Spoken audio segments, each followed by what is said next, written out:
I'm Kate, owner of 123, a business dedicated to supporting leaders who want to be their best selves every day. Because your employees deserve a leader who does their best. Leading is hard work, but the chairs here at 123 are comfy. We're wrapping up our Bittersweet inspired conversation. In this third and final installment, Michele and I found ourselves drawn to the concept of a creative offering, the fact that we dwell in impermanence, and what this means for leaders. You will hear us discuss personal and professional learnings and land on what we can do to uncover purpose. So, welcome back to the comfy chairs. Please have a seat and join the conversation. As I was listening to this, because I read the book and then I listened to the audiobook when we drove yesterday, so Yeah. I did it twice. Look at you. But anyway, so yeah, it made me cry. And I mean, I read the book largely in the airport, and so I was like, crying in front of all the strangers, like wiping my eyes. Yep. So yeah. It's very touching, and the stories are really moving. I mean, when she talks about, and I cried when I read it, when the Inside Out thing, and she said, fear had nothing to teach joy. Just that line was like, yeah, fear has nothing to teach joy. That is right. And also the story of the stuff about her mom. Oh, yeah. Yeah. So I always, this is kind of where angels fear to tread, talking about leadership and parenting. Mm-hmm. Yeah. But there's so much to learn from one to do the other. Sure. Both directions, right? Yeah. Becoming a step parent changed the way I led. Oh, sure. Because there were so many things I just didn't know about little kids and how people need certain types of direction. Mm-hmm. A leader's lens, there's a lot that it can tell us about how to be better parents and probably how to be better children too. Right. For sure. Yeah. I thought that her compassion and forgiveness of her mother was sweet. Yeah. It was very sweet. That definitely made me cry. The stories and the just the experience of her mother as being almost two different people. And I think that I would say as a parent, and you would probably acknowledge this too, because you've been a stepmom from like an elementary school age child to now a teenager, and you are a different mom from the time that they're either born or they're like elementary school and I can remember having this experience when my oldest was, I don't know, probably 8 or 9, and I told him to do something and he said, "You can't make me." And I remember like starting to argue, and then I thought, I actually can't make him. Like he's almost as big as me, and or at least tall. And I remember thinking, I have to change my style. Like I got to figure out a different way to do this. And I think that's the lesson for leaders. And again, not that our employees are children, but when we look at someone and we've heard this mantra, people just need to come in and do their jobs. I just wish they would come in and do their jobs. Well, I wish that my children would do what I said when I said do it, that they would do it immediately for their whole lives, but that's not realistic. Totally not. And so I think, just come in and do your job is, it's on the leader to say, what do I need to do? How do I need to lead for this person to do the job that I need them to do? Yeah. And I realize that feels like a lot of work, but that's the work of a leader, in my opinion. It is. Well, I think about Susan Cain's example. Her mother essentially betrayed her trust until she could get to a place in her own life where she could understand her mother's hurts, start to kind of connect the pain her mother experienced from being the child of Holocaust survivors. Right. It's not that it made her mother's behaviors okay, but it gave her space to be able to forgive. Right. And I think lessons for leaders in this is we sometimes have to, sit ourselves down in somebody else's seat and understand their pains to be able to forgive them. Because there is mundane suffering in the workplace again. Yep. And getting through that, it takes a lot of forgiveness of each other. You talked about being upset because your kids won't do what you tell them to every time. Well, sometimes employees don't do what they're told to do. Right. And we have anger. And in place of that anger, we need to find forgiveness so that we can have this healthy, trusting environment. Right. I can think of a few of my employee relationships where, employees deeply hurt me with what they did or didn't do. Right. And, I'm not saying I was deeply personally injured because you didn't complete a report by the deadline. Right. But just behaviors and attitudes toward me. And it would be very easy to say, well, I'm the leader, I just need to buck up. No, what I needed to do was work through the fact that I was injured in some way by somebody whom I wanted to trust. And if I could not forgive, I wasn't going to be effective. Yeah. And I do think that's that moment where you look at that person. I mean, of course, you have the performance conversation if you need to or whatever. But to forgive that person, you have to have that Rebecca and Ted Lasso moment around the boardroom where you look at that person and you see them as the 8-year-old that may or may not have been wounded themselves and acknowledge that's who they're bringing to the workplace, and how can I forgive and have as much compassion on this adult person as I would if they were a child saying the dog ate my homework. Right. I have kept, and I keep it on my phone now, a picture of myself at about the age of 6 or 7. And I've seen that picture. Yeah, this is something a therapist recommended to me. Yep. So that when I'm being really hard on myself, and we could have a whole conversation about perfectionism. Yes. We'll save that for later. But when I'm being really hard on myself, I think about that 7-year-old version of Kate. How would I treat her in this circumstance? Yep. And just to kind of come back to that, start with yourself. Yeah. Exactly. In a case where I feel hurt by an employee, what part did I play? Was it me, or was it the little kid that got hurt? Yeah. What do I own? How can I forgive myself for what I've done or not done? Right. And then how do I need to act toward this person? I think forgiveness is a really good topic for leaders. I've observed, witnessed, and experienced leaders that I would say hold a grudge. Maybe against me, certainly against others, because many are willing to talk about it. Yeah. And they seem to have these really long memories. And I think that it's a leadership competency that we don't talk about a lot. I agree. But people mess up. Right? People mess up. They make mistakes. People lie. They cheat. We all do these things, right? My motto, right? Everybody's a liar and a cheat. No. People are awful. People are awful, right? And you have to love them. Exactly. Love them anyway. All of us. Yeah. And sometimes people are wonderful, right? And people are both. And so I think that one of the things that happens when leaders find that person they really connect with, that new employee or that new potential person, they get really enamored. It's often somebody outside of the organization, and they're going to be amazing. And you get this I think a lot of leaders get this false sense that like this person's perfect.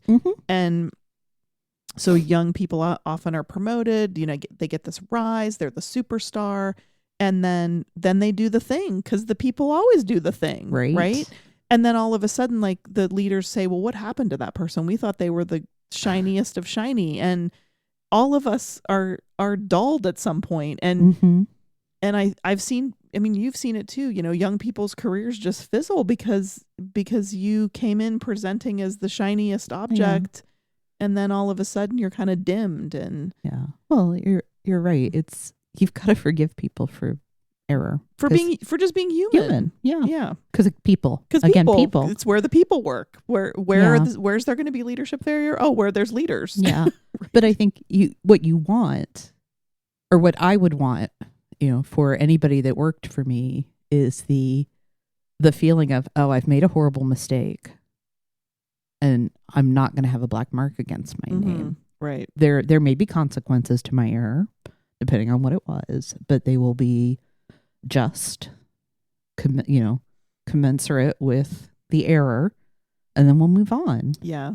So many organizations and so many leaders are just willing to write somebody off because it's like they forget about their own mistake, clearly. Well, this is the whole, I'm 50 years old, kids these days. Right, yes. Like, have you forgotten about the very first time that you had to go in front of the board and you weren't prepared? Yes, apparently you have. Yes, you've apparently forgotten and that you were put it once out of your mind. Inexperienced and kind of incompetent. Yeah, right. As we all are when we start. Yeah. Well, and if we can't acknowledge our deficiencies, there's no way for us to move forward. I think that's what it comes down to. Yeah. And it's, again, kind of coming back to this idea of things being sweet and bitter at the same time. By embracing the not nice parts, it makes the nice parts better. Right. Okay, you're not competent here, but what are your strengths? I think I could argue, I could make a case, and it wouldn't be too much of a stretch, that a leader who understands bittersweetness is a leader who can effectively manage people through their strengths. That we say, yep, you're not good at this, but here's a part that you're wonderful at. Right. And we're going to focus on the wonderful. I will not let the not great become a problem for you or for us, but let's focus on what you're amazing at. Right. Right. And I think that the other thing is having that balanced view of the organization as a whole, and not just the individual people, but the organization as a whole, as having both the season of onion and the season of honey, right? Yeah. Is that the term, the season of honey and the season of, or the time of onion, the time of honey, right? That's the bittersweet. Yeah. Yeah. Okay. Thank you. Yeah. I couldn't remember. I'm like, that's just beautiful language. I'm so enchanted. Well, it is. And organizations have that, right? Not just people. Yeah. But organizations have a time of onion, a time of honey, right? That they all go through a time of it's not so good, and then a time when it is so good, and the longing is to always get back to the honey, right? That's the longing. Mm-hmm. And there's this profound lack of acknowledgement of the onion. Yeah. So, well, one of the things I wanted us to talk about, primarily because of your background and expertise, was about the implications of a bittersweet mindset for change management. And when we're in the season of the onion, how do we guide people through that effectively without being like, no, we have to have all honey, right. Ignore the onion.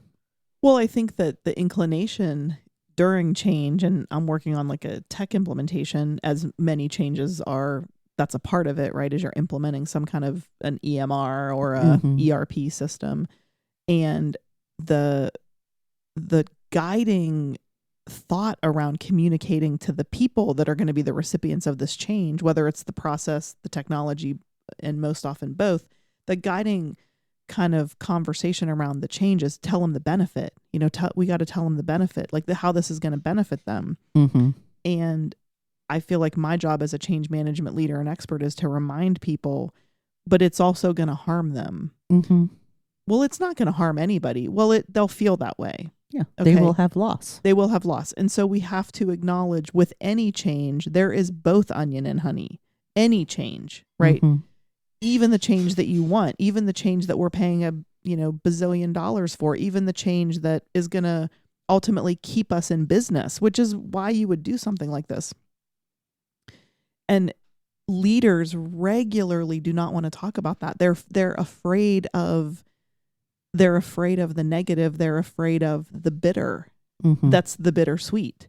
And that is as a change management expert, leader, and practitioner, I feel like that is the constant uphill battle with leaders. And if leaders listening to this don't hear anything, I want them to hear change requires us to acknowledge the bitter and the sweet. Yeah. It is bittersweet. And the hope is that it will be extra sweet on the other side, maybe, but you have to acknowledge both. I think so much change fails not because, we didn't make the benefits clear, or we didn't do whatever, but because leaders do spend time and energy focused on those wrong things, that they're trying to persuade people to make the change. Mm-hmm.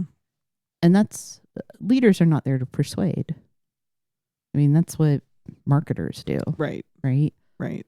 A leader needs to be very clear about, this is our reality. Mm-hmm. Mm-hmm. Here's what's difficult right now. we've made the decision to move this way because we see sweetness in that direction. Mm-hmm. It's not going to be easy, or we predict that it's only going to be this difficult. These are the behaviors and actions that we all have to take to get from here to there. Mm-hmm. This is by when I need you to do that. Right. What I feel a lot of leaders do is they spend all this time like, oh, what's your frame of reference? And, what's in it for you? And this is what's good. And here's what we're going to gain. They ignore the bitter. Mm-hmm. And then they're like, well, why aren't they changing? Why aren't they changing? It's like, because you haven't told them what you're going toward. Right. You're just talking about it's going to be good. Right. You're not talking about here's the reality of it. Here's how I need you to behave. And you're not setting reasonable timelines around the space of resistance. Right. Right. Because you and I've talked a lot about, that formal definition of resistance. But I think it should be celebrated when it starts. Right. That's the moment where it's like, good, I need you to be different. Yes, exactly. That's Thank exactly you. right. Thank you so much for resisting. Right. Now let me tell you how much longer the business can afford for you to resist. Right. The right channels for it and the professional behaviors around it. Leaders they don't even want to see bitter. And I think that what's important about the word bittersweet is it's one word. Yeah. It's not two words. It's not bitter and sweet. It's bittersweet. It's one word. Yeah. And it is, and humans in bittersweet reality are both. Mm-hmm. They're experiencing, we are always all experiencing both bitter and sweet. Mm-hmm. Life is bittersweet. Yeah. Well, have you watched The Good Place? I have, yes. Yeah. Yes. Yeah, they talk about this. It's going to be a horrible paraphrase, but because we know we're going to die, we're all a little sad sometimes. Exactly. Yeah. We're all a little sad all the time. Yes. Yes. And the truth of that, if you don't let yourself acknowledge your own sad, then you're not acknowledging other people's sad, and you miss out on that shared enjoyment of life's impermanence. Exactly. Well, and I think the same is true for leaders, right? Because not only, of course, we're going to die, but we're also not going to always be the leader. I mean, people have to retire at some point. I mean, exactly. Sometimes you die on the job, but for the most part, right? I mean, hopefully you don't, but some people do. Some people do, but we all know at least one. We do. But for the most part, I don't think enough leaders also have that moment in the boardroom when they're leading the meeting to be like, this isn't always going to be me sitting in this seat. Mm-hmm. Right. Or if they do, it's more like, I got to get out of here versus I need to prepare. And we can call it succession planning, but at the end of the day, it's impermanence. It's impermanence as a leader. I'm not the permanent leader because nobody is. Right. Well, it's even, so one of the things that she talks about around impermanence are the rituals that help people. Like she talks about, bar and bat mitzvahs and that there are these moments of transition can also become moments of transcendence for us if we create the right rituals around to acknowledge the sorrow that comes with change. Yeah. The bitter. And I think there are so many missed opportunities in the workplace to ritualize that transition. When people have the opportunity to promote, when people have to move, we live in a military community. Yes. It's a highly mobile population. People are coming and going all the time from our community. So neighbors, coworkers, fellow students are constantly in and out of, of our lives. And do we have rituals to support ourselves and get to the next phase? Right. And I think I know as a leader, I don't have muscle around this. I would like to eventually be better. I hope as I, grow, I have the opportunities to become wiser and do this with more intention. Right. But there are so many transitions at work. Not just the big changes that we miss out on the opportunity to create better connection, community, and understanding. Right. By not having moments to acknowledge the changes. No, I think that's very real. And I think about we've talked a lot about the pandemic and the people that, go home, like you were sent home because obviously, we didn't know how this spread and we wanted people at home. And for some of them, they never came back anywhere. Right. And so there was no ritual of like, now you're going to work at home and you're going to, here's kind of your setup to be at home. It was just figure it out. And now, and the same is true now, we're asking people to come back. And in many cases, we've sold the building. It's being turned into housing. We're having, quote, hotel space, which I come into, I don't know what, like basically a desk and a cubicle, but I don't have anything, can't bring anything because I can't leave it there. But the last person probably left like a coffee cup. Right, exactly. With some moldy cream in it or something. Yes. And we're not doing a good job of preparing people for transition, I guess, of any kind. And usually when you end a project or you end something, it's like, well, let's go have a dinner. This is this last person's last day. And well, I think of best laid plans too. When we were both working in the same department and our whole like division, all of the corporate services were moving. Yeah, building to building. Yeah. Yes. And it was, we had a beautiful plan. We did. And then the air conditioning broke. Exactly. Yes. And throw the plan out the window appropriately because people could not work in that environment. Yes. And instead of saying, well, we can't do this whole big, beautiful transition plan, what can we do? It was just, nope, just get people moved over. Just move them. Yeah, exactly. And that's a reality. It is. That's the way things happen in life. You make up, the best way to make God laugh is tell him your plans. Exactly. Yes, that's exactly right. And I do think as an organization, we missed out on being able to provide people with some message of this didn't go the way we wanted it to. Right. And there are parts of this that are still going to be kind of icky. Right. Right. Well, and I think that that's the message I would want leaders to hear as well around that concept is this might not be your inclination as a leader to provide an ushering of people to the next phase. That quite honestly isn't always my inclination. I'm a Gen Xer or whatever. It's my personality. Who knows? You are very pragmatic. Yeah. Like, let's get it done. Let's move, I don't need a party. I don't need a, whatever. But I think as a leader, I think the most important thing, or I won't say the most, that's an important thing for a leader to remember is that people need different things. What do we need to do to make sure this goes better? Right? Maybe not just great, better. Just better. Yeah. Let's just go for better. Well, that's, I think that's commonly a problem is there's this all or nothing. It's a very binary approach. It has to be perfect or we're not going to do it. Yes. And sometimes it just needs to be better. Yes. Yes. Don't let perfect be the enemy of good. I had a thought and I want your reaction to it. Do you think one of the reasons that leaders some leaders don't think about forgiving their employees is because they also don't think about asking for forgiveness for their mistakes? Yes, I think that's exactly correct. Again, it's that anger versus sadness, right? Like this person didn't perform and I'm mad about it.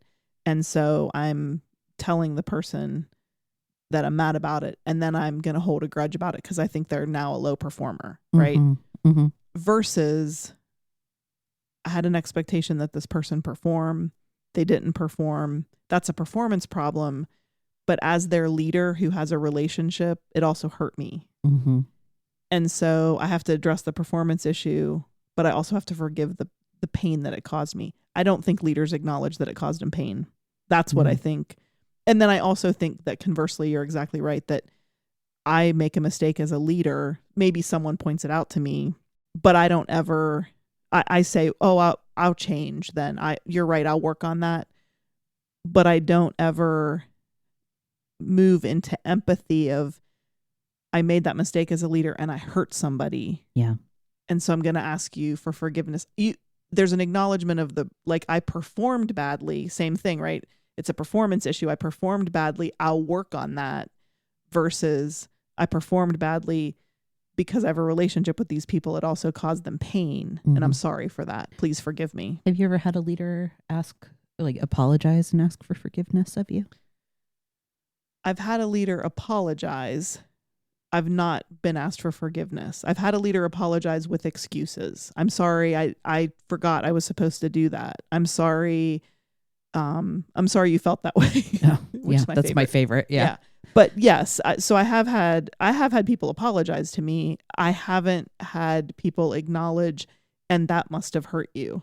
And I'm sorry. Please forgive me for the pain that caused. And I have had leaders hurt me where it did cause me pain. And I don't hold that against them now. I mean, I'm not I do forgive without being asked. Yeah. But that's people that do that for themselves. Sure. And I don't mean selfishly. No. It is a healthy thing to do to give forgiveness. Yeah, I'm not walking around holding a grudge or thinking that people are bad. I think that most people are good and bad. Most of us are just trying as hard as we can. I know, exactly. Tell me about it. Yeah. Or barely someday. Right. Or we're not trying at all and we're like, I'm done. Yeah. Yeah, I feel seen now. Exactly. That's okay. Yeah, exactly.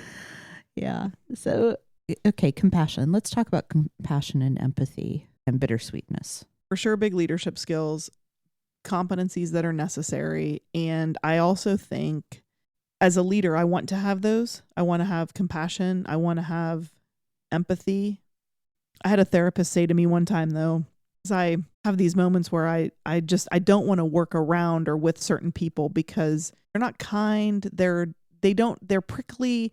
And I said to this therapist, I feel bad because I am a person of compassion and empathy. And I want to, be willing to work with all people, regardless of how prickly, unfun, et cetera they are.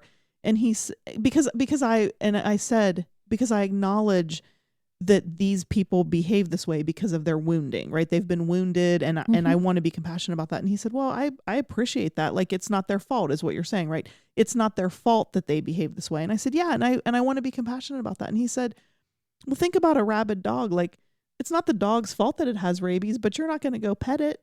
Yeah. And I was like, fair. Well, and honestly, I mean, frankly, sometimes those people that are prickly and mean and unpleasant have made a decision to be so. True. It's not just I'm a rabid dog. It's I went out and I found rabies. Right. Because it works for me. It's gotten me promoted. It's gotten me rewarded. Right. Yeah. Right. Yes. Yeah. Well, I mean, you've heard me say this more than once. I don't fault people whose bad behavior, it got them, they were rewarded for it before and they keep doing it. I don't fault them for that because it benefited them. Right. I fault the system or the leaders before them who rewarded it. Right. Who celebrated it and promoted it.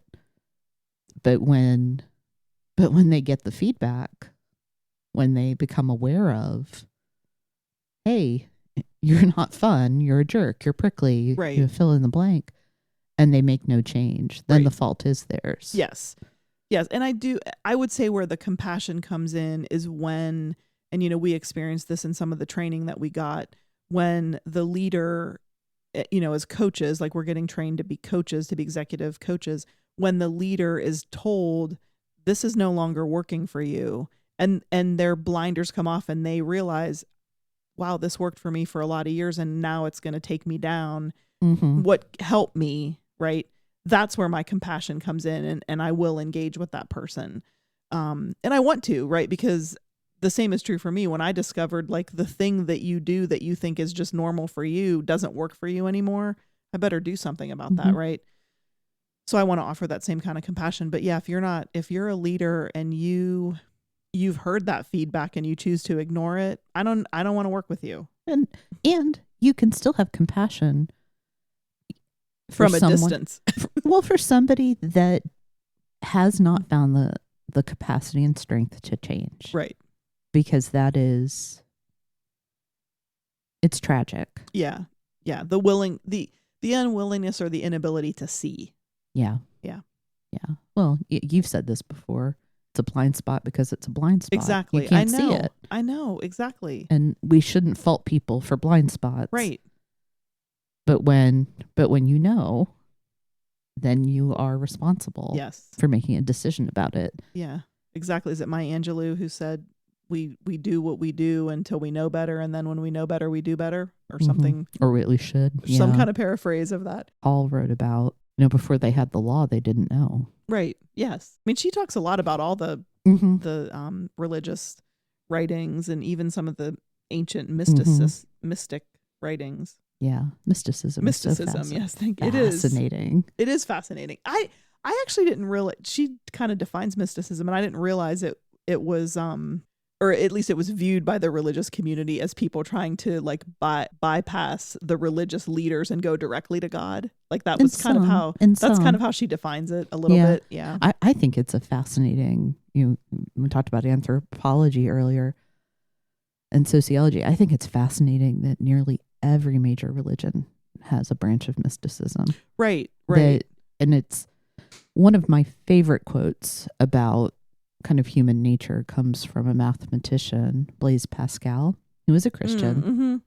And what he said is, in the heart of every man is a God-shaped vacuum.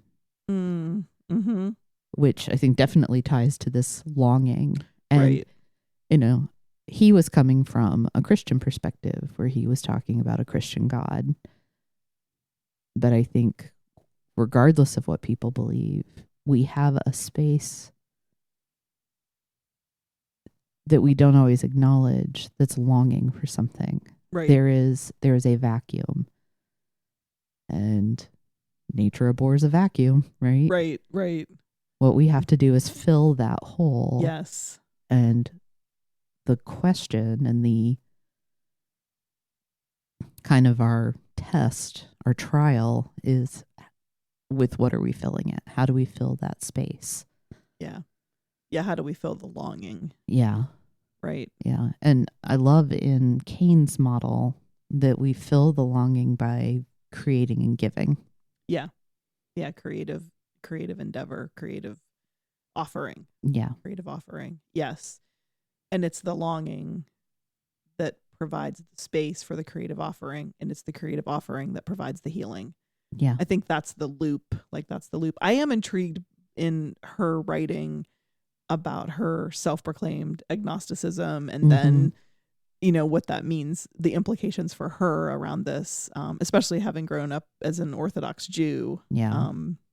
So yeah, that is an interesting spiritual journey. It is. It's a very interesting spiritual journey. Yeah, and grateful to have her share it, because it does make you, well, depending on the type of reader and learner you are, it can make you think about your own experiences in that space. Oh, for sure. Yeah. Yeah. I love the concept of the creative offering, because it's a thing. A creative offering is a thing that pours out of you because of your longing, right? It's the thing. It comes. Yeah. It's an organic. Come to my house. Yeah. Let's meet up. Let's gather in this conference room and create this product.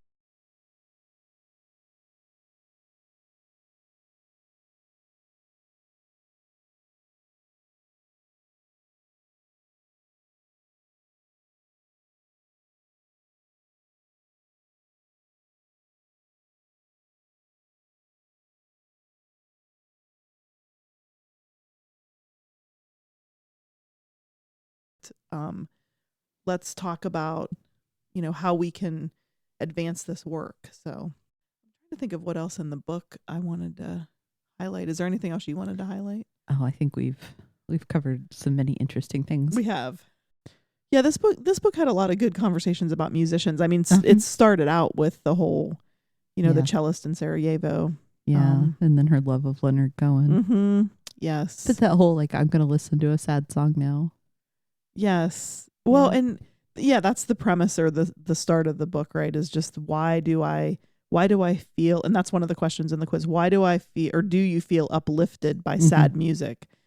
And I wouldn't say uplifted. I don't know how I define that, but I would definitely say I have a swelling in my heart. Like that open-heartedness happens for me with sad music. And certainly, Leonard Cohen, I don't like Leonard Cohen's version of Alleluia, but I do like the word. I like the song. The Katie Lang version, maybe the version. The perfect one. Yeah. Yeah. Rufus Wainwright, that's probably one of the ones that Yeah. Well, Nate is somebody that has that physical reaction to music. He does get goosebumps. I realized recently that's not the sensation I get. I get this like little knot under my sternum. Interesting. I get a lump in my throat. Yeah. Like I physically feel a lump in my throat, and then the tears will come. I tear, and I get that. I went out to Utah in April for like this hiking thing. Oh, nice. And I'd never been to. It was southwest Utah, so near, like kind of near Arizona. Stunning red rocks, but also like sandstone and sand and lava rock. I mean, it's just a fascinating part of the country. There were times when we would be heading to these hikes, and so we were in a van together, and we would come around, I don't know, like a pass or something, and then the view, it would take my breath away. And there were at least 3 times in that week where just the visual of seeing these mountains and the landscape would put a lump in my throat, and I would cry. Yeah. And that was just nobody saying anything, just the visual of it would do that for me. I actually thought in my head, this is what I've been longing for. Like that concept of longing, like this is, and it's one of the things, clearly, just the beauty. Yeah. I think most of us are wired to experience that in nature. I can think of some man-made environs that have done the same thing to me too. Okay. So like what?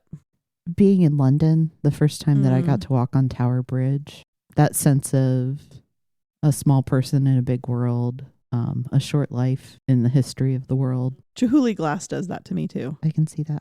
Art museums. I like glass and pottery. Those are 2 art forms that I really enjoy. I don't have that feeling around paintings. I know a lot of people do. I have not had that experience. I don't know why. Trying to remember the name of this one impressionist painting. It does it for me. There's just something about this moment it's captured. Yeah, it's Carnation Lily Lily Rose. Huh. Who's the painter? Sargent. John Singer Sargent. It's the one where the young girls are lighting the paper lanterns. Oh yeah, I have seen that. Yeah. So lanterns, paper lanterns, young children. Yes. Flowers. Yes. There we go. It's impermanence. It's impermanence in a painting. It's children. They'll never be that age again. Yep. It's this fleeting moment, twilight. Oh gosh. One time I was being driven home after a babysitting job, and the dad was taking me home. He got to the end of his driveway and said, "Hey, look at this," and turned off the headlights. And they lived right across from a field, and it was a light with like a million fireflies. Oh, wow. Yeah, I love that. Yeah. And so that's been 30 some years now. Wow. I remember that moment.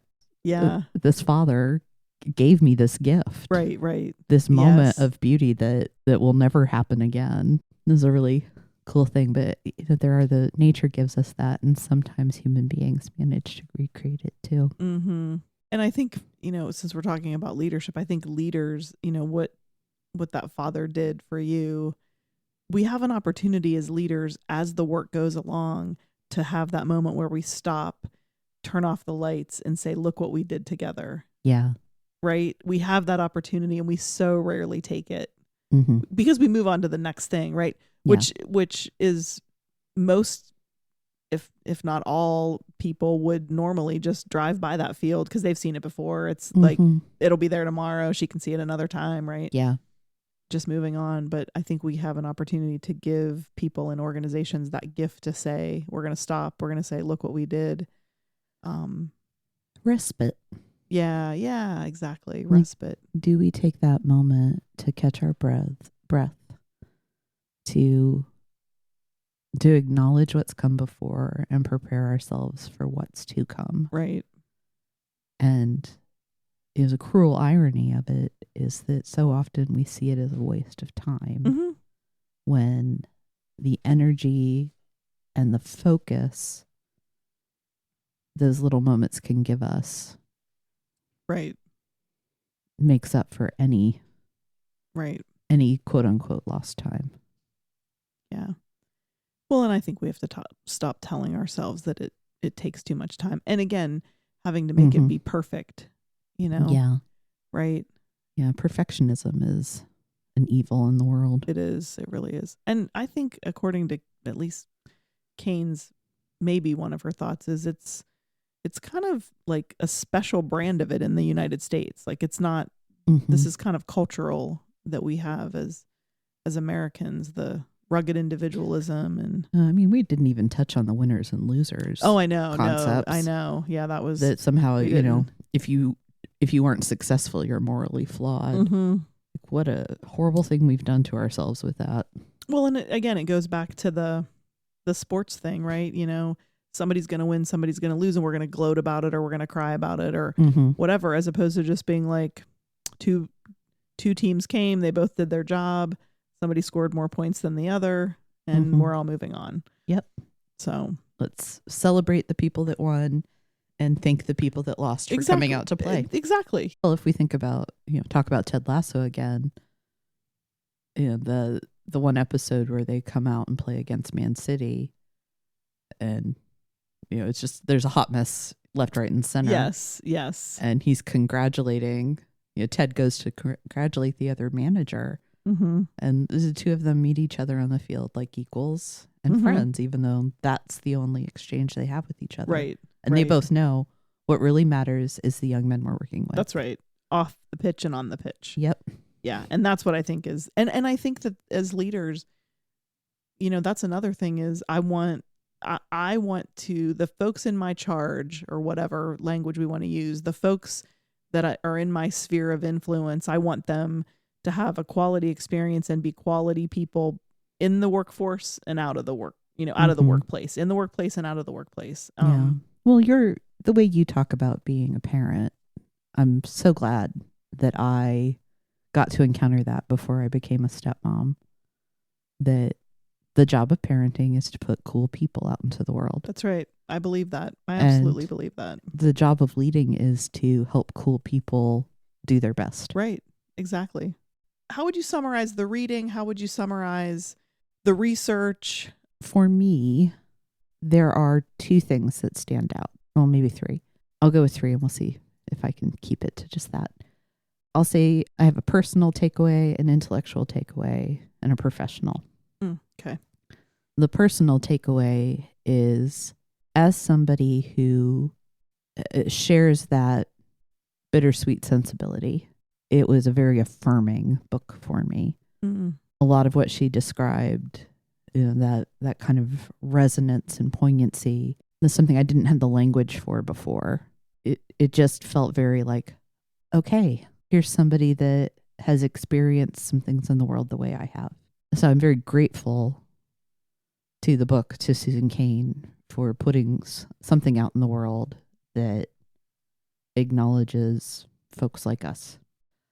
Intellectually, I really liked being exposed to the broad range of academic disciplines, religious thought, and that she was able to make the case for the fact that this is part of the human condition through that there's psychology and neuroscience and even faith-based studies that tell us people long, and it's not a flaw. In fact, it is possibly the key to us having not less sorrow, but more connection.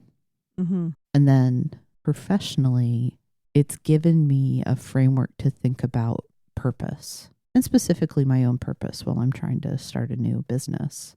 What is the pain that I have? And I know we don't like to talk about pain in the workplace, but what's the thing that hurts me that can point me toward, that can be my North Star toward what I can do to make things better? So I don't have an answer to that yet. I think I have a sense of what it is, but the takeaway for me is I can use my sense of my understanding and appreciation of the brokenness of the world, that is a sign and indicator of where I can do fulfilling work. Does that make sense? Yeah, absolutely. So those are my takeaways. Like, oh, thank you. You've seen me. Oh, I learned some stuff and made some new connections. And I have a tool to think about how to organize myself around purpose. I appreciate everything that you just said, and I really, it resonates with me, your experience, because I've been through kind of a similar thing. You have been, yeah. And I would say for me, the takeaway is, because I'm geeky like this, I'm going to use 3 P words. So Yay. the first one is, I would say I read the book and I felt a tremendous sense of permission to be myself. Yeah. Because I am someone who, when that Cleveland Clinic video rolls and the people are, you know, she talks about that, the empathy video, and, you know, I am going to cry. I'm going to cry every year when Peter comes home for coffee and makes the Folgers. Yep. And I felt a tremendous sense of permission, because that is me living in the bittersweet. Mm-hmm. So I felt a lot of permission. I also feel this permission to acknowledge that that my power is in that creative offering. My power is in the sense of community that I foster. And that is who I am in my work. It's who I am in my personal life. It's who I will always be. And there is a power in that is worth something. So as an independent consultant, I have to get better at articulating the power that I bring is the acknowledgement of the sense of community necessary to advance the work.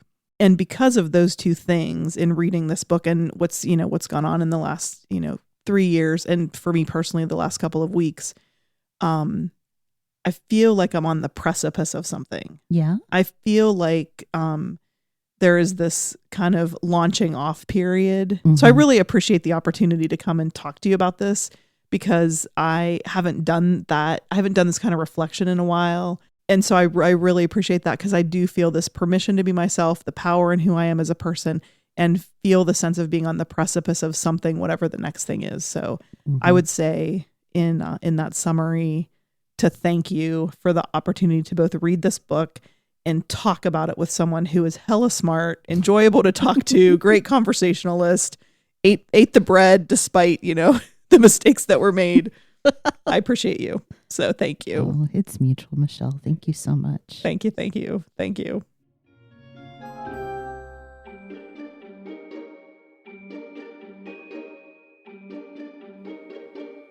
I'm going to borrow from Michelle's wise words to close. If you need it, dear leader, you have permission to feel all the feelings, both the bitter and the sweet. Remember, the things that move you point you to your power. What you need to be the leader your people need. And after a long season of illness, isolation, and disruption, we are on a precipice, ready to jump into what's next. I'm glad I'm here with you. Thanks for joining me in the comfy chairs, and many thanks to my guest, Michele. If you enjoyed this episode and you'd like to help support the podcast, please subscribe, leave a rating and review, or share it with others.